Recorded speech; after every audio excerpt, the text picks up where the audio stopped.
warahmatullahi wabarakatuh, Pak. Waalaikumsalam warahmatullahi wabarakatuh. Ya, kami dari kelompok 10 Wilayah Semarang. Ini ada tugas kuliah seluruh wawancara tokoh masyarakat atau kiai, Pak. Jadi diizinkan ya, Pak. Monggo. Jadi di sini nanti saya menyampaikan beberapa pertanyaan tentang ceramah tadi yang Bapak sampaikan. Mungkin bisa nanti dijawab oleh Bapak gitu ya, Pak. Ya, dari ceramah tadi Bapak itu mengambil tema tentang apa sih, Pak? Sementara kita fokus pada tauhid, karena ketika orang tidak kuat nanti dalam beribadah akan merasa ringan atau bahkan tidak menjadi beban dan mungkin malah jadi satu kebutuhan untuk ibadah. Di tauhid itu menurut saya harus ditekankan gitu. Ya, yang kedua itu dalam ceramah tadi Bapak mengalami kendala nggak sih, Pak, dalam menyampaikan dakwah atau ceramah tadi? Kendalanya ya masih kekurangan dari sisi keilmuan bersama, jadi referensinya memang sangat banyak lah, kami masih sangat terbatas. Kemudian kadang-kadang bahasanya kadang-kadang saya bisa campur, kadang-kadang yang audiennya sementara orang kampung ya, kita kadang-kadang sering komunikasi dengan orang-orang yang pakai bahasa Indonesia ya, kadang-kadang bahasanya campur gitu. Yang bagi saya sebenarnya kurang pas, artinya hasilnya bisa jawab polos gitu, kemudian ada campurannya bagi orang kampung, kadang-kadang asing bahasanya gitu.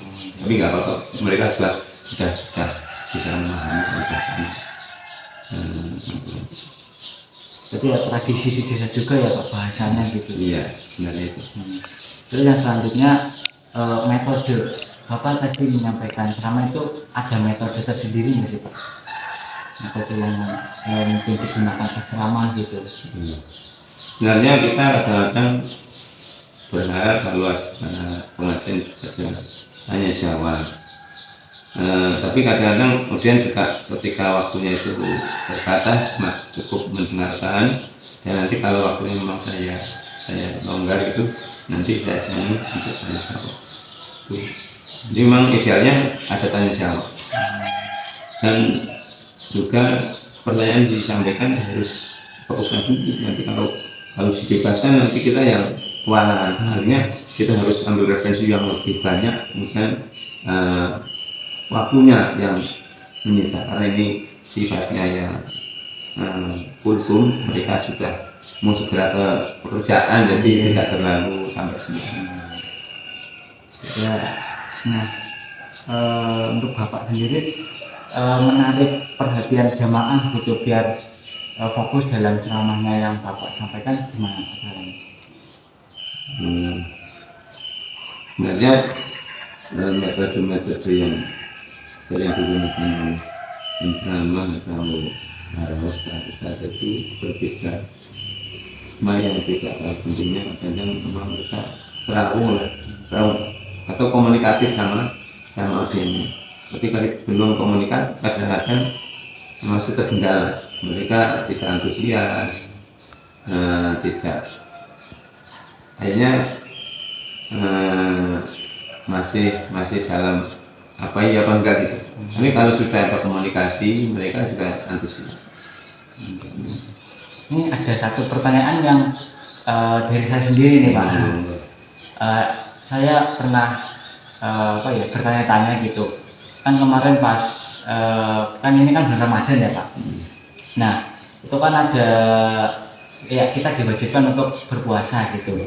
Nah, itu ada beberapa warung yang buka gitu pada siang hari, itu malah menarik menggugah iman kita gitu. Jadi iman kita kayak tergoda, wah makanlah gitu. Nah, itu hukumnya gimana sih untuk warung yang buka pada siang hari gitu?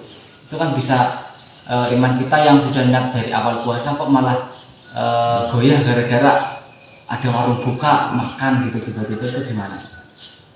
Ya, kalau dari sisi hukum kalau mereka memang tahu yang konsumennya untuk makan siang itu haram.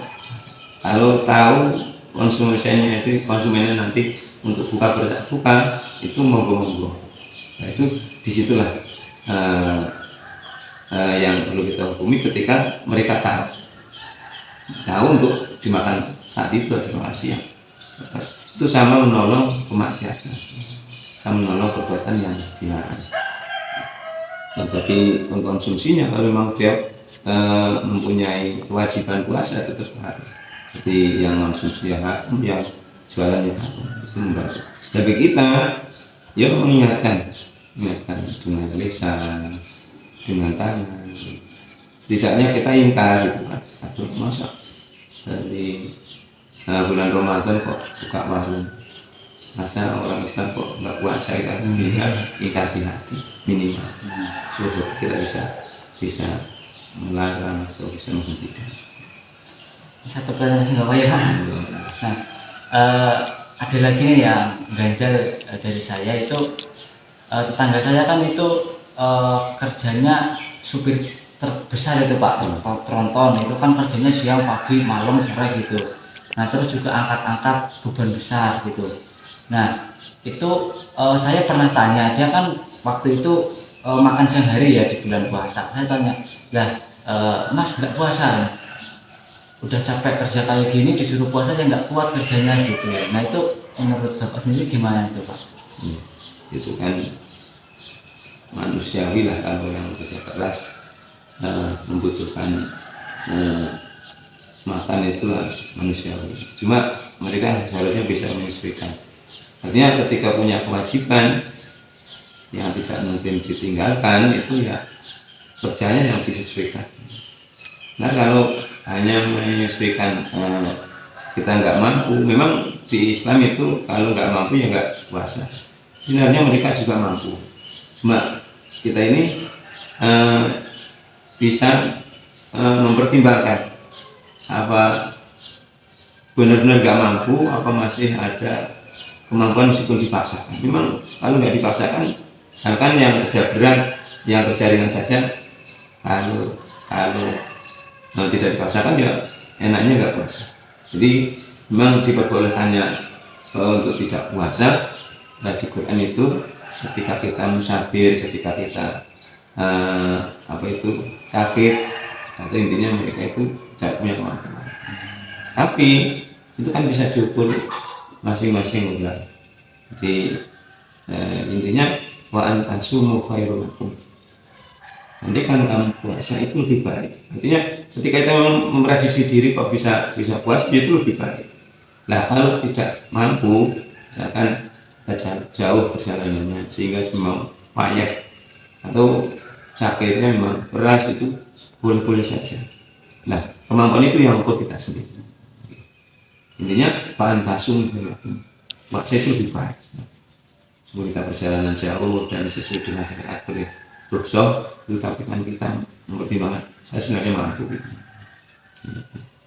Mungkin cukup sekian ya Pak, beberapa pertanyaan yang memang diwajibkan untuk tugas gitu.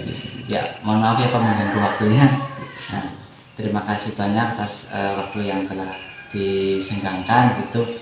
Mungkin cukup sekian dari kami. Bila ada kekurangan atau kata-kata yang kurang sopan dari saya mohon maaf yang sebesar-besarnya Pak. Ya itu terima kasih banget. Assalamualaikum warahmatullahi wabarakatuh. Waalaikumsalam warahmatullahi wabarakatuh. Terima kasih.